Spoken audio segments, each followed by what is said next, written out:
Welcome to the Not in the Job Description podcast. I'm Scott McLaughlin. And I'm Chris Kiernan. No matter what type of job you've had, there were situations that happened to you during work that you couldn't wait to tell your friends about. We interview a variety of guests about some of their crazy stories from work, from entry-level food service industry jobs to doctors and attorneys.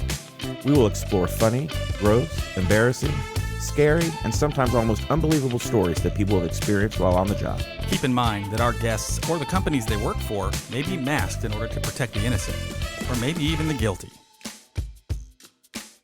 On today's episode, we talk to Cory, who is a teacher for fifth grade students. Hi, Cory. Hey, Scott. How are you? I'm good. How are you? I'm doing well. Cory, how's it going? Hey, Chris. How are you? Good. Yeah, Chris and I know Cory through a friend, and we've known him for quite a few years now. But I'm always amazed. Number one, he what grade do you teach, Cory? Fifth grade. Yeah, so you teach fifth grade, and I couldn't imagine teaching fifth graders. To me, I think that maybe this is on the cusp of some of the worst years to teach. Once you hit middle school, don't they get kind of wild? Yeah, I always tell people that fifth grade is like right before they're like cocky and think they run the world. You know, just it's that age, it's that year right before that. They're still a little bit afraid of you, but as the years have gone by, not that much. That keeps shrinking. You know, used to be, I'm 6'3", so usually a 6'3" guy is usually taller than most fifth graders. Most, yeah. So they can be intimidated, but that is shrinking every year. Well, that kind of brings me to my question because, again, I get a kick out of teachers. My father was a teacher, and I don't know how anyone listened to that guy, but I wanted to ask you, how long have you been doing this? So this year, it marks my 22nd year. Wow, 22nd year. Yep, 22nd year. I've done fifth grade every year but one, and I've been in the same school for 20 years. So that's kind of wild. You probably see people out and about now that are like 30 years old, and you're like, oh, yeah, I remember teaching them. So this year I have a student I have a daughter of a student that I had in fifth grade. So it's like your granddaughter. Well, no, that's not my granddaughter. That would be a twisted turn on things, but. No, but I mean, you have to see a lot of different kids that you either know their families or, I mean, you just said you probably taught some of their parents. Absolutely. So I live in a very small rural area. The school population in grades K through 5 is 400 kids. Our high school of grades 9 through 12 is 400 kids. Wow. It's a very small community, very tight-knit. I'm heavily involved in Little League baseball, Little League basketball, and all the local sports. So majority of the kids that I teach, I do know their parents really well. I usually know most of the kids before they come to fifth grade because I've been involved with them in youth sports. So is there ever a time, because you know them so well and you know they're about to be in fifth grade, are you like, oh, hell no, I don't want that kid in my class. Let's ship him over to Mrs. Jones' class or whatever? Absolutely. There has been several times I've asked for that favor, or I've gone to the principal and say, look, this is just not a good fit. And I'll give them, like an example of what happened. Like, kid was on my Little League team and, he didn't play. Everybody plays, but you know how it always goes. Someone's always upset that they didn't play enough or they didn't play the position they wanted. Or So I'm like, it would probably be a better idea if they were in another class.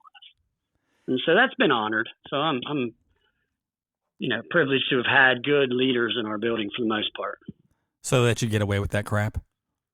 Yeah, that's one way of saying it, get away with it. So 400 people. I think the school that Chris and I went to, like he went to a school down the street from mine pretty much. And I think the year we graduated, we had 400 people that didn't graduate from our class. Right. Yeah. So back to the bad kids or the kids that maybe aren't a good fit for you. How often does that happen? Because I'll tell you what, I'll just fall on the sword here. When it came to dealing with my kids and their school, I was kind of out of it. I did not go to a lot of school functions. I find out later that everyone made fun of me saying that I didn't know what school my kids went to. And for the most part, I knew what school. I didn't know their teachers, but my kids would get in trouble every now and then. Nothing big, but I'll never forget going to a parent-teacher conference and having one of the teachers say to us about my son Luke, "Hey, what motivates Luke?" And my wife Kim and I, we look at each other. We're like, "Well, we were actually going to ask you because this kid does whatever he wants." And she was like, "Wow, I don't think he's disrespectful or anything, but sometimes he'll throw me for a loop." And we said, "What do you mean?" She said, "Well, I saw Luke just sitting at his desk and we were supposed to all be working. So I walked over to him and I said, 'Luke,' I tapped on his worksheet and said, 'You need to do this.' And he looked at me and said, 'Okay.' So a few minutes later, she looks at him and he's still just sitting there kind of daydreaming. And so she walked up to him and said, 'Luke, if you don't do this, you're going to have to stay in with me at recess.' And she said he looked up at her and said, 'Well, if that's what you feel like you have to do.'" He was in kindergarten. And she goes, "I don't think he was trying to be like smart about it, but that's scary." And I'm like, "Yeah, it is." Do you have some kids where you're just like, "Oh my gosh, how can I get in this kid's head?" Yeah. One advantage of teaching fifth grade is the kids have been in school many years. I mean, can be seen as an advantage. Sometimes that's a disadvantage. But usually by fifth grade, they're, used to routines, and there's things that have motivated them throughout the years that about. By then, you've learned more about the kids, the other teachers have, and they give you some ideas on how to motivate them. So that helps. But there's always, every year, there's always a kid or two, some years 3 or 4, that just refuse to do the work. And over the years, the thing that's changed is now we have very little authority over holding things over their head. Like, Right. I can't take a recess from a kid. Oh yeah, I can't. right. We don't give detention. We don't. We don't do in-school suspensions, things like that. The only thing that I can do is I can make kids walk laps at recess instead of having a choice of the game. And you can imagine their reaction to that. "Oh, whoop-de-doo. I'll walk around the circle here for 10 laps." Oh, that's funny. So. Now I have to ask you this because, times have changed. When I was in school, when I screwed up, which was often, I was going to get a paddling from the vice principal or whoever it was going to be. And then they're going to call my parents, who are going to double down by the time I get home. But I remember tides were starting to turn a little bit when I was younger, and I got into a fight with somebody once in middle school, and I remember they called this kid's parents, and the mom said, "You're not touching my son." And I thought, oh my gosh, what is going on here? I thought maybe it was his sister or something acting like his mom. But do you see parents act in ways where you just can't believe it? I'm hoping you give me an answer since you're in a smaller community that everything's rosy. But I'm just curious, do you have some parental actions where you're thinking this isn't helping the kid? Oh, yeah. And like I said, in 22 years, it just keeps getting worse. Every parent thinks their kid is an angel. There's very few parents who can accept the fact that their kid made a mistake. And so the first thing when you call home to a parent is, what did the other kid do? Well, why did he do that? Oh, he probably did that because somebody did something to him. It's always that. No matter what. I mean, I've had a kid just walk up and punch a kid in the face, and we have it on video, and the parent still thinks that it's not their fault. Wow. So, I always tell my personal kids, if a teacher or an adult said I did something wrong, I did something wrong. I never had a rebuttal. My mom never let me have a rebuttal. I just got beat and That's sent right. to my room. Yeah. That was the end of it. Yeah, I was going to say, I can't, I'll guarantee you, if you asked my parents, do you think your kid was an angel? You couldn't get the sentence out before they were like, hell no, because they kind of knew what was going on. My mom laughs at me every story I tell about kids I teach and my own kids, and she just snickers and laughs and said, "You deserve it. You deserve it. You deserve it." So I guess I was bad too. So. Well, in 22 years then, so there must be a time, maybe, I don't know, aside from the kid just walking up and punching the other kid in the face, but you probably have a story or two of just some kids that were just, you couldn't even believe what you were witnessing or being a part of? Oh yeah, there's too many stories to actually. We don't have enough time. Right. I always joked around saying I should have kept a journal. By now I could have wrote a book and probably published a book of things that I've seen kids do. But just recently we're into this restorative practices, which kind of goes along with what Scott's saying. Like before you used to punish kids if they didn't do things. Now we do, it's called restorative practices. So kids have, say, like a crisis pass or a like free pass to go do something that they want to do. So kids they get adult coloring books, or they get Play-Doh that they can go shape and play with. They can take a walk and things like that. So instead of punishing them, we like give them something to do, like a stress ball or something. It's kind of the restorative thing. So I had a kid just recently, within the last couple of years, that he was doing his work. Another kid was bothering him. He was this was a kid who dropped the F-bomb regularly and didn't understand it was incorrect. He was like, "Oh, I can't say that." Like if I would say, "Johnny, get out your pencil." I don't have an F in pencil. Excuse me? You say, "I don't have an F in pencil." I'm like, "Do you hear what you're saying?" And he just kind of looked at me. I'm like, "Do you realize you can't talk like that here?" "Oh, I don't know." So, yeah, it's regular everyday language, but this is a kid who is supposed to, when he feels stressed, to be able to have a moment to go take a walk or, color in his adult coloring book. But he decides, and this is April Fool's Day. So he usually takes a walk. He did his work. He says, "Can I take a walk?" "Sure, go ahead, take your walk." He said, "Can I walk a little farther today? Can I walk down to the principal's office and back?" I'm like, "Sure, why not?" So our school is kind of in an L shape. So there, you walk down the hallway, you make a right turn, and it goes down to the main entrance where the office is and the principal's office, and there's like a foyer there. Well, in that foyer, there's a public restroom. And he goes down into the public restroom, comes back. Well, about 3 minutes after he comes back, here comes a teacher walking behind him and said, "Jason just in the bathroom?" I said, "Well, he just went for a walk." They said, "Well, I think he was just in the bathroom." They're like, "Can we talk to him?" "Sure, go ahead and talk to him." So they pull me out in the hallway to tell me his hands are covered in red paint. Oh my God. And they're like, the bathroom stall, the toilet, and all the walls are painted red. Oh my Why God. are your hands red? So he had taken his pass that he had done all year, his walk, and on this day he decides to bring red paint from his house, and he painted with his hands the bathroom stall, the toilet, and the walls. And what was his main punishment for doing something like that? Just a longer walk?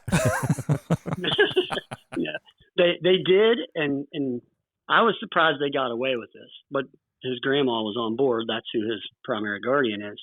They had him clean it. He completely cleaned it all.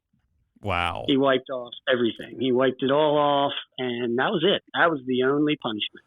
Look, the middle school I went to might have been a little rough, but I'll tell you what, they'd give you time, all right, time to pick up your teeth, because they would not put up with that stuff. I mean, I remember getting paddled. You'd be in the hallway, and if you screwed up, you would get the jerk and swat right there in the hallway with people walking around you. They didn't even care, and we had a lot less. We had a lot less malfeasance from the children, but it didn't always stop me. I'll be honest.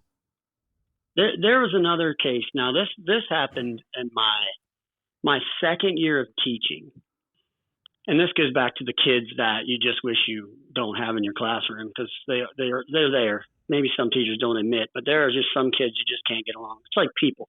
There's just some people in the world you just can't get along with. But my second year of teaching, and I taught in a school in the city, and I had about 30 kids in that classroom. So it was a very large classroom, and it was very diverse.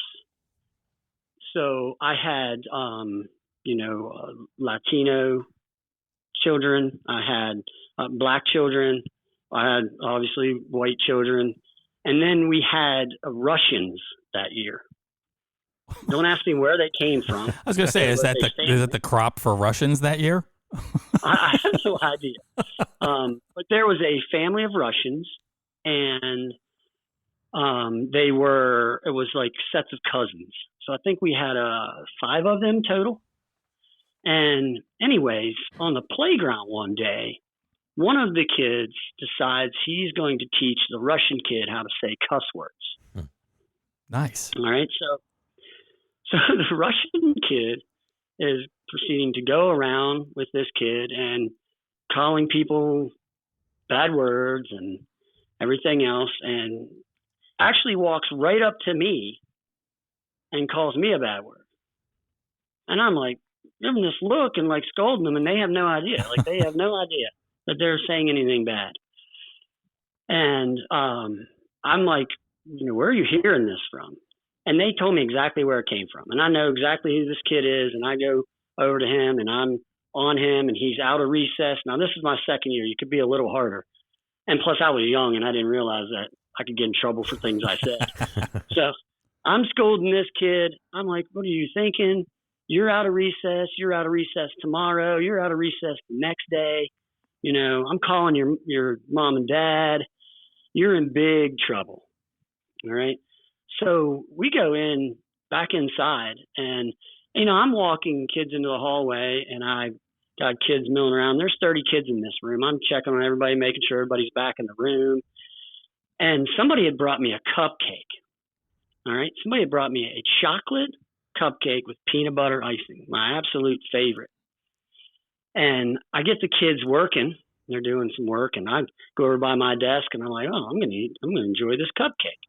So I pick the cupcake up off my desk. I peel the wrapper off, and I hadn't really looked at it. I go to take the first bite, and I get this smell. I'm like, what is that? Oh, no. And I look back. He had taken the pencil shavings out of the pencil shaver and topped my cupcake with it.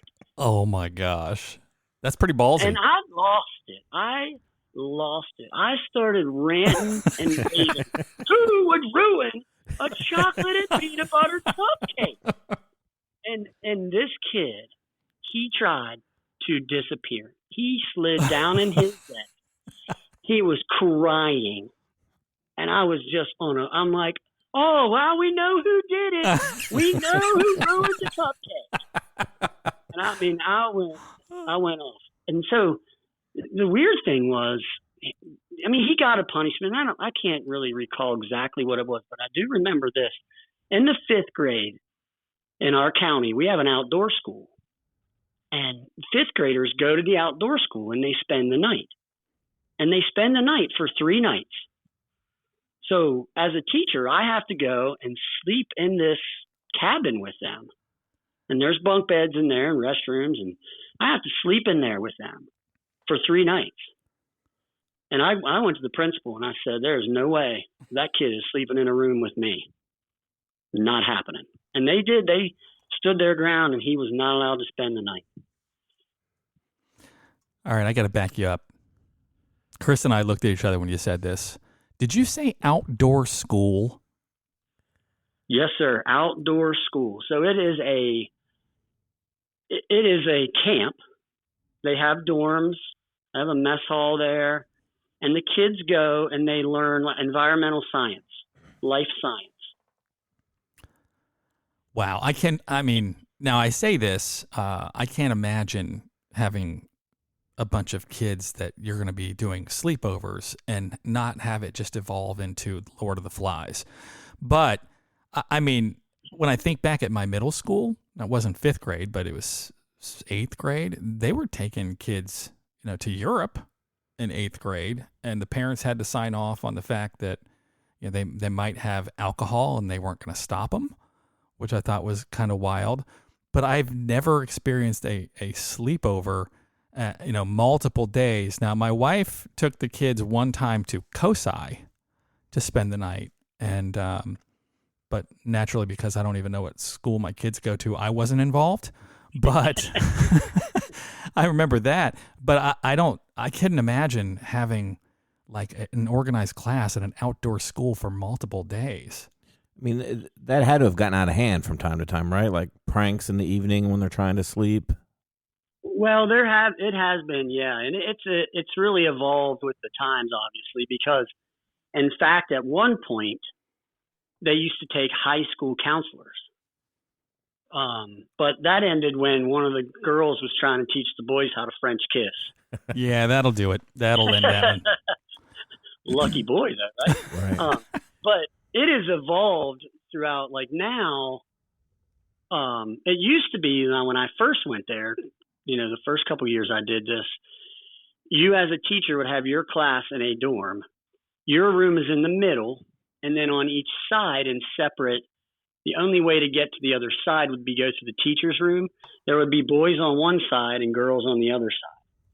And there was boys' restrooms and showers on their side and girls' restrooms and showers. And that was always tricky because as a male teacher, yeah.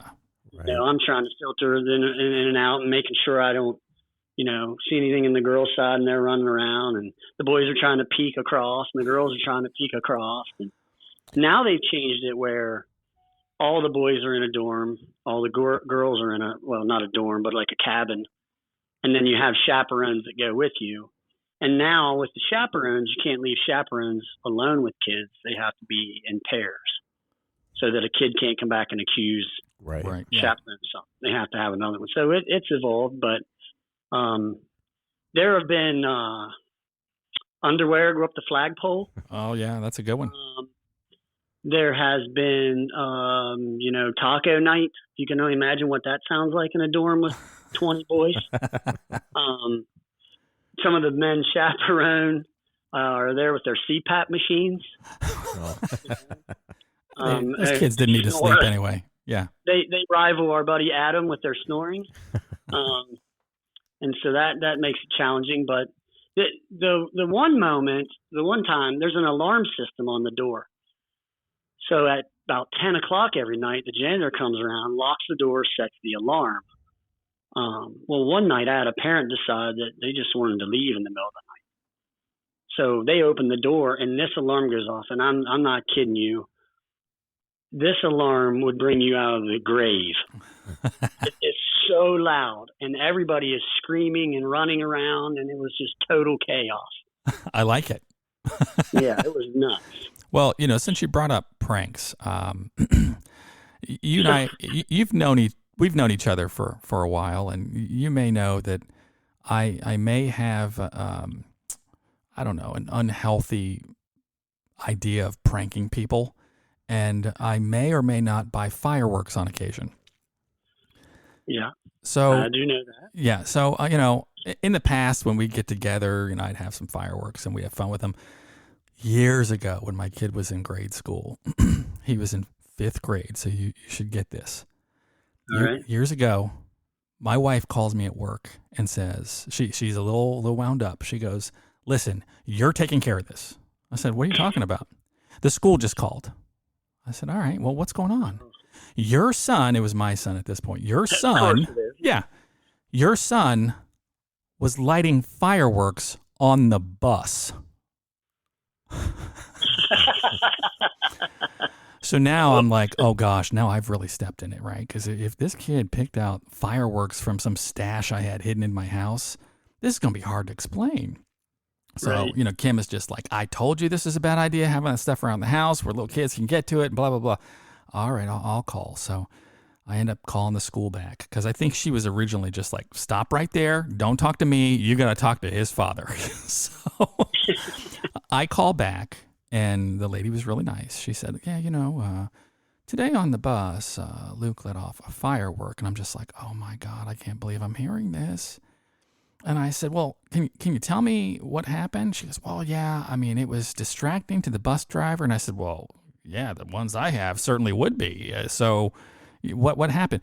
Well, as she's talking more and more, and she talks about cleaning things up, I realize she's not talking about a firecracker. She's talking about a party popper. Those little things, they're about the size of a D-size battery, and you pull the little string and a confetti comes out of it. Yeah. That's what she's talking about. And I went from being like so angry at Luke because he lit off a firework to being so angry because it was only a party popper. I wished he would have had a firework because it would have been a much better story later on. Right, if he was lighting off Roman candles in the back of the bus or something. I would have had pride. And they were bouncing off all over the bus. Yeah, that would have been a moment of pride as long as nobody lost an eye. Yeah, he did get suspended for one day. But I thought that was even kind of weak. Like, really? That was a suspension for a party popper? Right. So do you ever go ahead? I was going to say it's kind of funny to think. I was going to piggyback on what you said about kids getting things from home that and bringing in to school. There's been a couple occasions where I've had some kids bring in some inappropriate things. For example, I had a kid, and I just saw this kid the other day. He's like 21 years old now, and I was like, remember the time you did this? And he's like, oh yeah. So he brought in this pen. You guys will love this. He brought in this pen, and it was a clicky pen, and when you clicked it was a girl on it, and she's wearing a bikini, and when you clicked it, she was naked. I know the pen well. So he's walking around clicking this pen and showing everybody, and it was finally like, what? And lunch, I remember it was in lunch. Finally, I was like, dude, I've watched you all day with this pen. What is the obsession with the clicky pen? So I go over and he hands it to me, and I'm like, oh, okay. Now I can see why everybody's been smiling all day. I mean, but the parent reaction though was priceless. Call mom. She goes, oh, yeah, that's my husband. She's like, his name, I'm not going to say his name, but he's like, so-and-so is just really interested in that stuff right now. He's just getting to that age. I'm like, he's 10. I wasn't thinking about that at 10, but. Did you have to confiscate that pen? Is it your property now? You still have it? Yeah. I had to take the pen. I do not still have it. But, I have moved classrooms a few times, so I guess it's been misplaced. But another case was I had a kid one year he brought a book in from home, and he's reading this book. Now, first of all, the kid did not read on a 5th grade level, so luckily he couldn't read this book.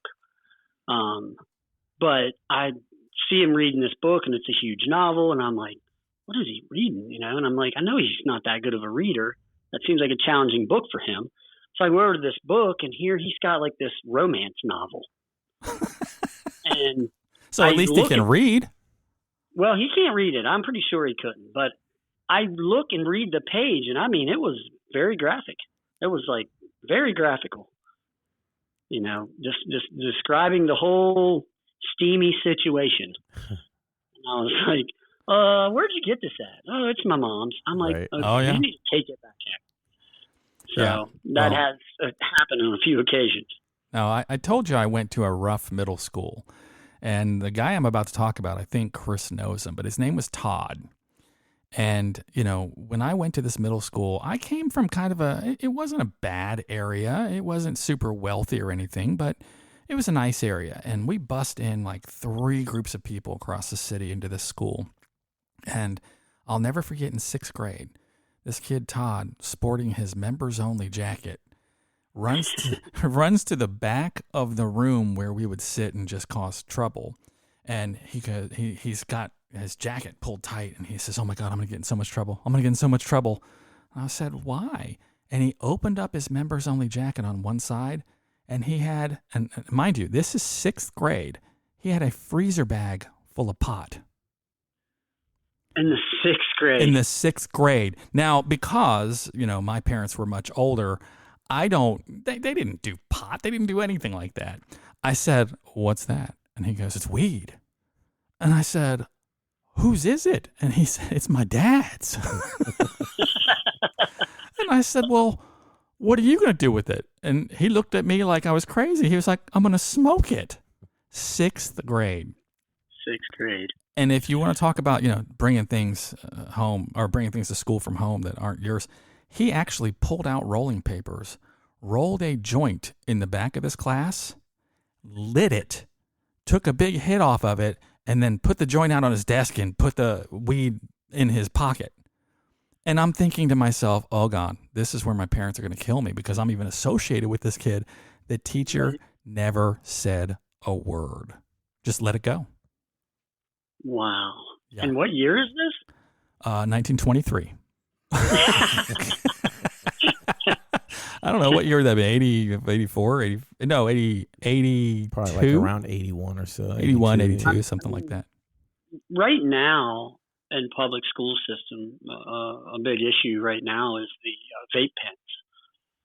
And, sure. Something like that happened nowadays, it wouldn't be so shocking. In fact, at our local high school, my kids are in high school now, both of them. And one of the big things going on in the high school is kids are vaping in class. They tuck it up in their sleeve of their hoodie. They pull their hoodie up over their head, and then they just bend down and they take a hit off the vape pen right there. What about the exhale? I guess they just exhale down in their shirt. Okay. It's just like this big cloud coming out of their shirt. But when you think about it, we've had cases now. There's been cases where they've been lined with fentanyl. Oh yeah. And we've had some kids taken out in the ambulance. Oh, that's awful. This happened like right in the public school, right in the classroom. Kids having a reaction right there. That's some scary stuff. And we've always had this kind of thing. I don't know if you remember this, but I think you might be a little bit younger than me. But there used to be skull bandits. That was like the big thing where it was just instead of like dumping a bunch of chew in your mouth, these things, were packaged and I don't know, they're like the size of a nickel or a dime and you just put them in between your cheek and your gum. And people would do that when I was in high school and it was disgusting. And every now and then somebody would swallow something and have to go and puke. But it seems like a lot of these companies must just market to, stupid kids. Yeah. And you're supposed to be 21 to be able to buy vaping supplies. And, basically in our school they say, well, vaping's legal. We can't really stop them. It's not legal if you're 16, but. Right. So I wanted to ask a question because, I always try to do a little research before we have any kind of podcast. And there's a lot of funny stories out there, just kind of out of the mouths of babes where kids will say things. And I have a funny story that happened to my wife. And I don't know why. I just thought this was so funny because my wife will go and volunteer for things. She's so nice to these kids. I can tell you about the time I volunteered and it was awful, but she is there all the time volunteering. And she told me one day when she was volunteering, there was a little kid from the neighborhood who was sitting next to her and she's talking to him. And finally he just kind of looks up at her and he goes, "You have fangs." So evidently he was looking at her eye tooth from the side and said, "You have fangs." And I thought, oh, that's just brilliant. I mean, kids will just say anything that comes out of their mouth. Do you have any recollections of weird things that have been said to you? Nothing really pops into my mind, but just like the kids will ask you like any question at all, any question at all. How old are you? Stuff like that, very personal questions. But as far as saying anything like that, I've never had anybody say anything that was that strange. Now I've had kids do things that were like strange. Like I had a kid slap me on the butt. You had it coming, dude. I was walking by her in the hallway and she just slapped me on the butt, like good game type of slap, And I'm like, whoa. And I turn around and I'm like, you can't do that. She said, way to teach out there. It was very awkward. Yeah. It was an awkward feeling. So I didn't know what to do about it, but I went and talked to, like the school counselor. Almost, felt a little violated. So I talked to the school counselor and I'm like, can we explain to her, the girl had some, learning disabilities. and didn't really understand that. Most likely, probably saw her mom do it to her dad, or the Right. other way around, and just gave me a big tap on the butt there. But kids will notice the littlest things, like if you grow a mustache and you never had a mustache, it's like, oh, you got a mustache? Oh, I like your mustache. Oh, you got a haircut. Things like that, but never said anything too awkward. So, when you talk about some of these kids and how things have changed over time, I know you're kind of in more of a rural area, but do you have to put up with any of the stuff that's going on, like the woke stuff, either through parents or the administration or anything like that? Because, of course, the news always portrays a lot of stories. And, it's not the stories that it's not happening all over the place, but they'll get that one weird ass story where, they're letting some kid act like a cat or something like that, where it may happen in one place with a crazy teacher. Do you have any kind of weird stuff like that in your administration? I had a child come in and ask if they could wear cat ears and a cat tail. Okay, so this is real. Oh, this yeah. is actually going on in my neighborhood schools. They're letting them wear this stuff.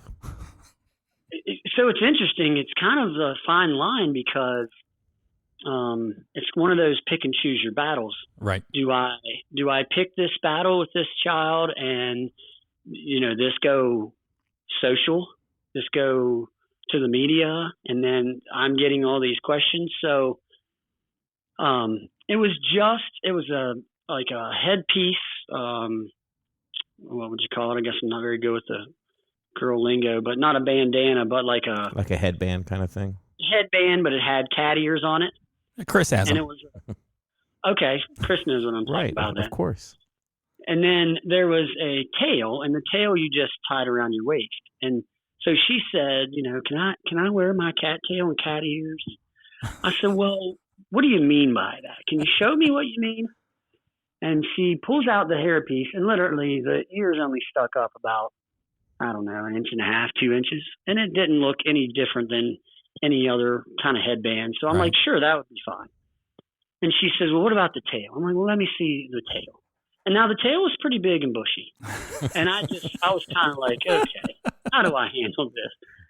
So I just said, well, I tell you what, if you can sit at your seat with that on, and it doesn't bother your neighbor, and it doesn't bother you from trying to do your activities today and learn, then I'm fine with it. Right. And so she did.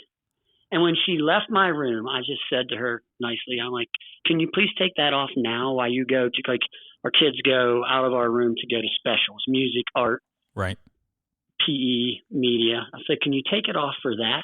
And then you can put it back on. Sure, she said. So it wasn't a big deal. I'm not sure, like, fifth graders aren't into that identity thing yet. I don't think. I don't think so. Well, I don't know. At least probably not around us. But I have to tell you, I believe that a lot of this stuff, it's power games. And even in fifth grade, if they feel like they can do something and get away with it, they'll try it. But I think the approach that you just go, all right, whatever. So you want to wear a cat thing? Whatever. Because then the next day, I mean, how long did she wear that? One day. She Exactly. never has come back. Knock on wood, but she has not come back with it.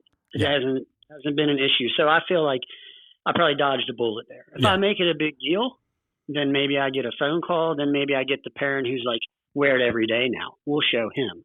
Right. So I'm just like, a big deal. But I will say, again, my daughter's in high school, and there's a girl in her class that has gone as far as to legally change her name and classifies as an animal. Wow. Well, I mean, this stuff happens, and I think that everything kind of becomes cyclical. And it is kind of funny. The fact that you're seeing it, you're probably not going to have it as long, though, because I think everything, again, being cyclical. And we don't wear bell bottoms anymore either. And I've seen them come and go twice. So I think everything's going to come around. So I did have another question, because we were talking about some of the bad kids, and I was certainly one of them.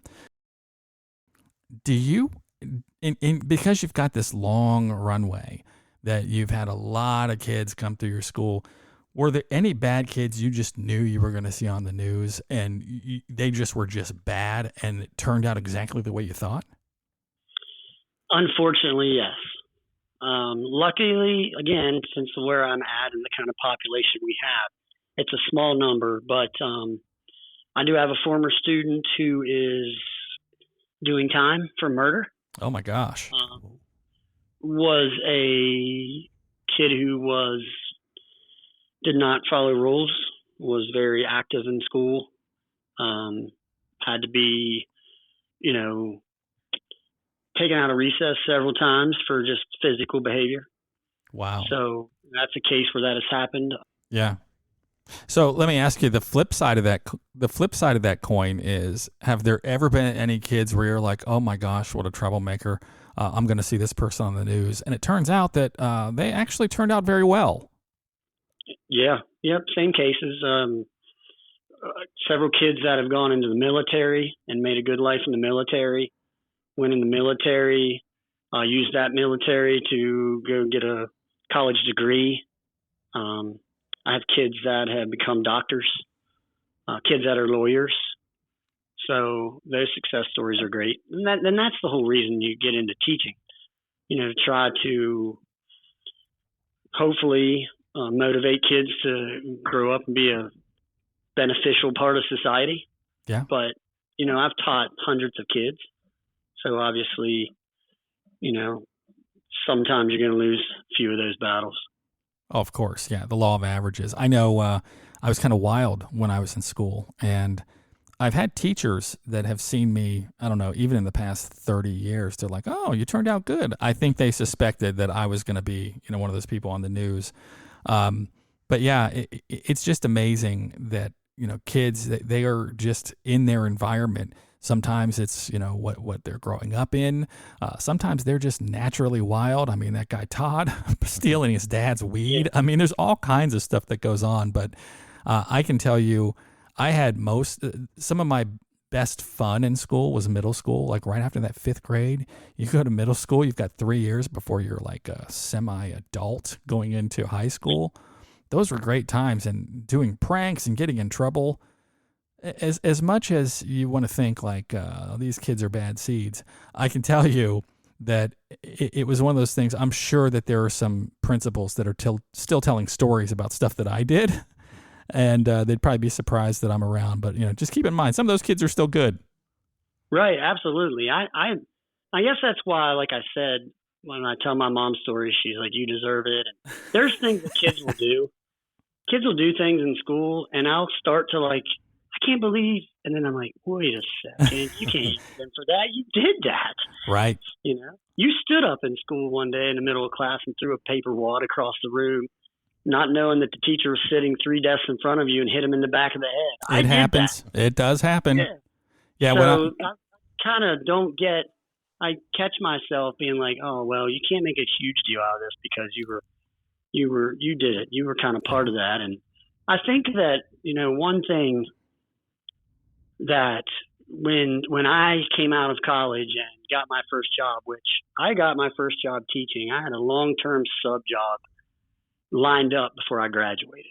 I graduated in December on a Saturday, and on Monday I reported for a 5th grade teaching job at the school near where I went to college at, and I did that job for like 3 months for a teacher who was out with an illness.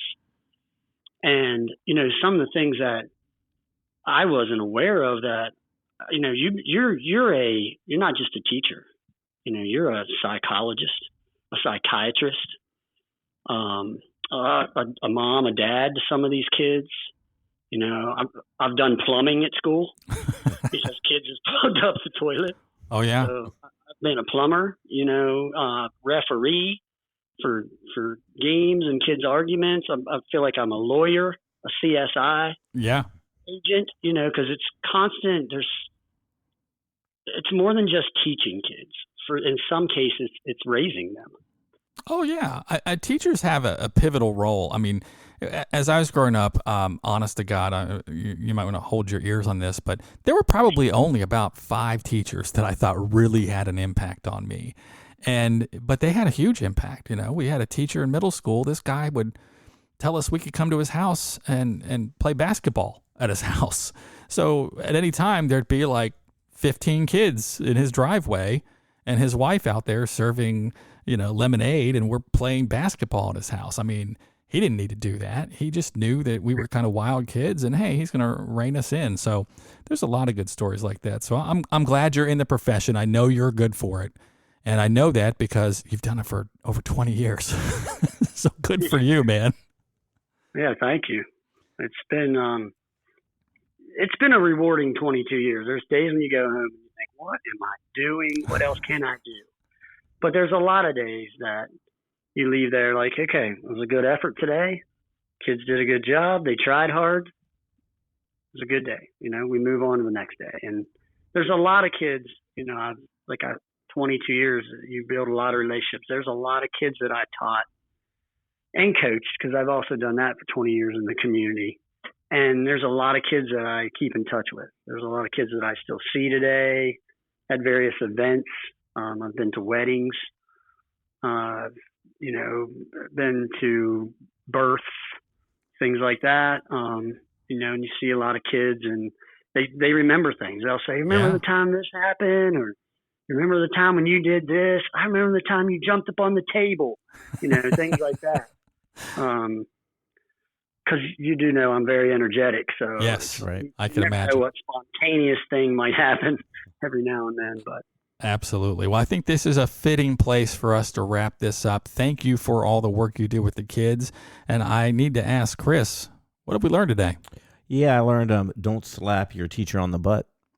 Oh, but you learned that before, didn't you? I have, but you might traumatize them a little bit. That's true. I learned that if the kid wants to dress like a cat, just let it happen for a day. They'll probably just grow tired of it in no time at all. All right. Well, hey, thank you very much for joining us today, Cory. This is Scott McLaughlin. I'm Chris Kiernan. Saying, we'll see you at work. Thank you for listening to the Not in the Job Description podcast. If you have a story you'd like to share, or if you'd like to be a guest on our podcast, please let us know by sending us an email with a brief description of your story to stories@notinthejob.com.